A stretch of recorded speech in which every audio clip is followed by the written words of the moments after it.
یعنی وہ تو کہہ رہے ہیں کہ احادیث میں کہیں نہیں ہے، لیکن یہاں مسند فردوس دہلوی والے روایت لاتے ہیں حضرت علی المرتضیٰ رضی اللہ تعالیٰ عنہ کے حوالے سے کہ حضرت علی فرماتے ہیں کہ جناب رسول کریم صلی اللہ علیہ وسلم نے فرمایا، جاموس عربی زبان میں بھینس کو کہتے ہیں، کہ یہ 7 آدمیوں کی طرف سے قربانی میں کافی ہے۔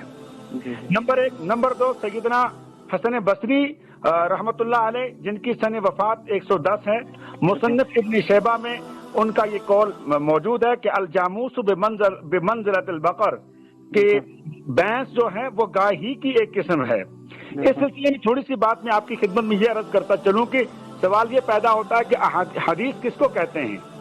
تو حدیث کی اصطلاحی جو کس کو کہتے ہیں وہ یہ میں عرض کروں کہ نبی علیہ الصلوۃ والتسلیم کے قول، یعنی آپ کے فرمان اور آپ کے کام، اور آپ کے سامنے کوئی کام کیا گیا ہو اور اس کام پر آپ نے کوئی سکوت فرمایا ہو، اس پر آپ نے کوئی نکیر نہ کی ہو، اس کو حدیث کہتے ہیں۔ اسی طریقے سے صحابی کا قول، فعل، تقریر، اور اسی طریقے سے تابعی کا قول، فعل، تقریر، یہ سارے احادیث میں ہی آتے ہیں۔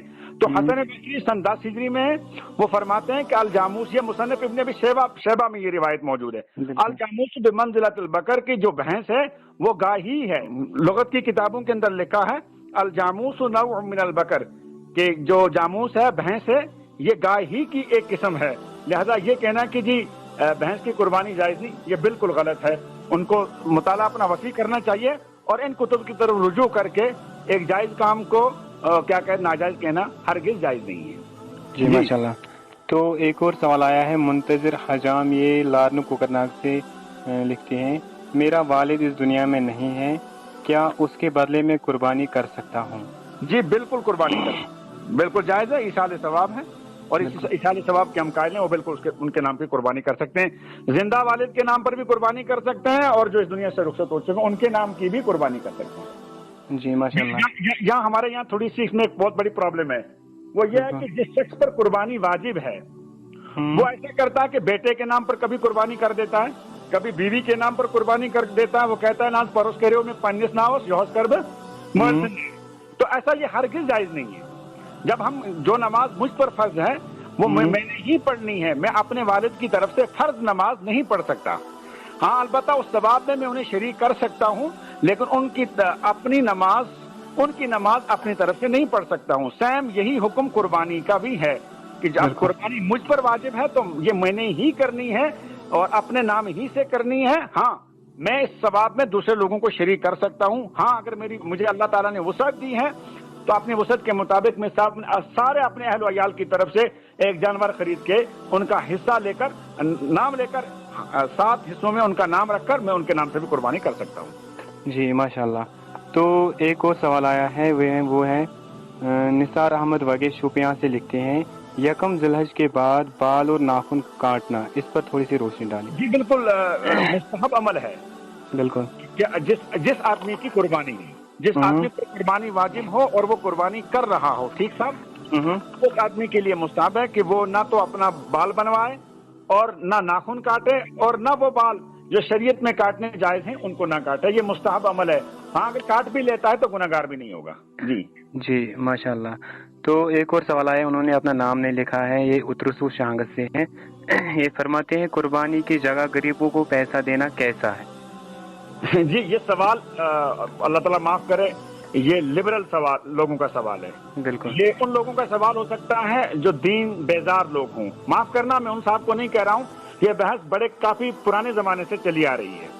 دیکھیں میں اس سلسلے میں 2 باتیں آپ کی خدمت میں عرض کروں۔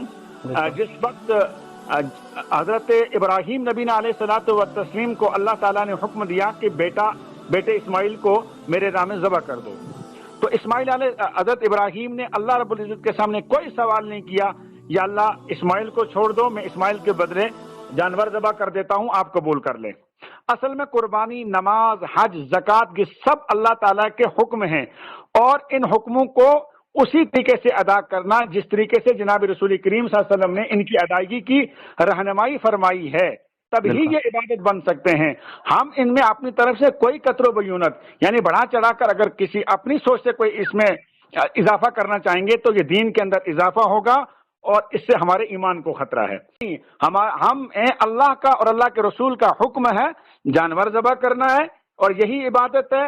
اللہ اپنے حکیم ہیں، وہ اپنی حکمت جانتے ہیں، لہذا اس سلسلے میں غریبوں کا ان کا یہ سوال پیدا کر کے دین اسلام کے حکم کو اللہ تعالیٰ بچائے کسی اور طرف موڑ دینا، یہ ملحدانہ اور کیا کہتے ہیں زندیقانہ ذہنیت کی عکاسی کرتا ہے. اللہ میری بھی حفاظت کرے اور ان کی بھی حفاظت کرے جو اس قسم کی سوچ رکھتے ہیں. جی ماشاءاللہ. ایک اور سوال آیا ہے جو لکھتے ہیں کہ جانور کی عمر مختصر کیا ہونی چاہیے اور سب سے زیادہ ثواب کس جانور کی قربانی سے ملتا ہے؟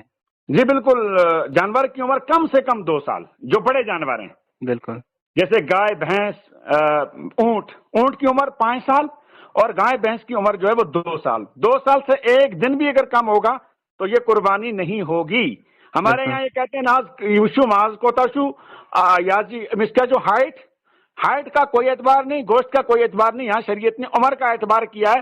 لہذا کم سے کم مدت جو ہے عمر کی وہ 2 سال ہونی چاہیے، 2 سال سے زائد نہ کہ 2 سال سے کم. ٹھیک ہے صاحب جی. دوسری بات یہ ہے کہ جناب رسول کریم صلی اللہ علیہ وسلم نے خصی جانور کی قربانی کو پسند فرمایا ہے اور مادہ جانور کی قربانی کو پسند فرمایا ہے، لہذا اس پر ثواب بھی ہے. تو اگر یہ آسانی کے ساتھ یہ جانور مہیا ہو جائیں تو انہی کی قربانی کرنی چاہیے. جی ماشاءاللہ. ایک اور سوال آیا ہے، محمد اکبر روہتر لکھتے ہیں کوکرناگ سے، دیکھتے ہیں قربانی کا جانور عید سے پہلے گم ہو جائے تو کیا حکم ہے؟ جی اس میں 2 باتیں ہیں. بالکل. ایک یہ کہ جن صاحب پر قربانی واجب ہے تو اگر ان کا جانور گم ہو جاتا ہے تو انہیں دوسرا جانور لانا پڑے گا. بالکل. پھر اگر انہیں ان کا یہ دوسرا والا جانور ان کو مل جاتا ہے جو پہلے گم ہو گیا ہے. جی بالکل. فار ایگزامپل مان لیں کہ ایک آدمی پر قربانی واجب ہے، اس نے ایک جانور خریدا اور وہ گم ہو گیا. بالکل. انہیں دوسرا جانور لانا ہے اور وہ ذبح کرنا ہے. بالکل. اور اگر انہیں دوسرا یہ گمشدہ جانور اگر مل جاتا ہے تو یہ ان کو اس پر اختیار ہے، جو چاہیں وہ کر لیں. بالکل. ہاں اگر غریب کا مسئلہ ہے تو بعض کتب میں یہ لکھا ہے کہ غریب کے لیے ایسا نہیں ہے، کیونکہ اس پر قربانی واجب نہیں تھی، اس نے یہ حکم خود اپنے اوپر لاگو کیا ہے. لہذا اگر اس کا جانور گم ہو جاتا ہے تو ٹھیک ہے جی، تو اسے قربانی کرنی ہے اور دوسرا حصہ لے کر قربانی کرنی ہے. اور کیا کہتے ہیں ساتھ ہی میں اگر وہ پہلا والا جانور بھی مل جاتا ہے تو وہ بھی اس کو صدقہ اور ذبح کرنا ہے. ٹھیک ہے جی. جی بالکل. جی. تو آخری سوال آیا ہے، سائمہ جان لکھتی ہیں سری نگر سے، قربانی قرض لے کر قربانی کرنا کیسا رہے گا؟ جی دیکھیں، جو صاحب صاحب نصاب ہے بالکل اس پر قربانی واجب ہے، لیکن بر وقت اس کے جیب میں پیسہ نہیں ہے، وہ قرضہ لے کر قربانی کر سکتا ہے. بالکل. اور جو باقی لوگ ہیں، مثال جو نفلی قربانی کرتے ہیں جن پر قربانی واجب نہیں ہے، ان کے لیے بہتر اور افضل یہی ہے کہ وہ قرضہ نہ لیں، کیونکہ ہو سکتا ہے کہ وہ قرض ادا نہ کریں اور جس جانور میں کسی کے ساتھ شریک ہو کر وہ قربانی کریں گے، جب تک وہ پیسہ ادا نہیں کریں گے اس سلسلے میں جن اور 6 لوگوں نے مل کے ساتھ میں قربانی کی ہے انہیں بھی پریشانی ہو سکتی ہے. لہذا اس سے بچنا ہی بہتر اور افضل ہے. جی، آپ نے سب کے جو سوالات ہیں وہ تفصیل سے بیان کیے، امید ہے کہ سب کو اچھے سے جواب مل گئے ہوں گے. جی بالکل. اور اس سلسلے میں یہ رائے جو ہے، میں اس وقت تھوڑا جلدی میں ہوں شاکر بھائی، باقی علماء کرام سے بھی جو میرے دوست جہاں رہ رہے ہیں وہ اپنے مقامی علماء کرام سے دیگر مسائل بھی معلوم کریں قربانی کے سلسلے میں، ان کی طرف رجوع کریں، اچھے طریقے سے وضاحت لیں. یہ بہت اچھی چیز ہے کہ ہمیں اپنے مذہب کے متعلق مکمل جانکاری ہونی چاہیے تاکہ جو عبادت ہم کریں وہ عبادت صحیح طریقے سے انجام ہو، انجام تک پہنچے اور اس پر ہمیں مکمل فائدہ بھی ملے. اس سلسلے میں ایک بات اور بھی میں عرض کرتا چلوں، قربانی کی کھال کے سلسلے میں لوگ بڑی بے احتیاطی کرتے ہیں. وہ مسجد کی تعمیر میں دے دیتے ہیں، وہ امام صاحب کو دے دیتے ہیں. یہ ہرگز جائز نہیں. قربانی کی کھال کا پیسہ نہ مسجد میں لگتا ہے اور نہ ہی جو مسجد شریف میں امام صاحب ہوتے ہیں نہ ان کو ہی قربانی کی کھال دینی جائز ہے. اس کا بھی احتیاط کیا جائے. اللہ رب العزت ہم سب کو سننے سے زیادہ عمل کی توفیق عطا فرمائے. اس کہنے سننے میں جو غلطی ہوئی اللہ معاف فرمائے. ہاں اگر میرے ان جوابات پر کسی کو اعتراض ہو تو وہ ضرور دوسرے کسی عالم سے پوچھ کر ان کا صحیح جواب بھی معلوم کر سکتے ہیں. کوئی حتمی فیصلہ یہ نہیں ہے. جی بہت شکریہ. جی السلام علیکم. وعلیکم السلام ورحمۃ اللہ.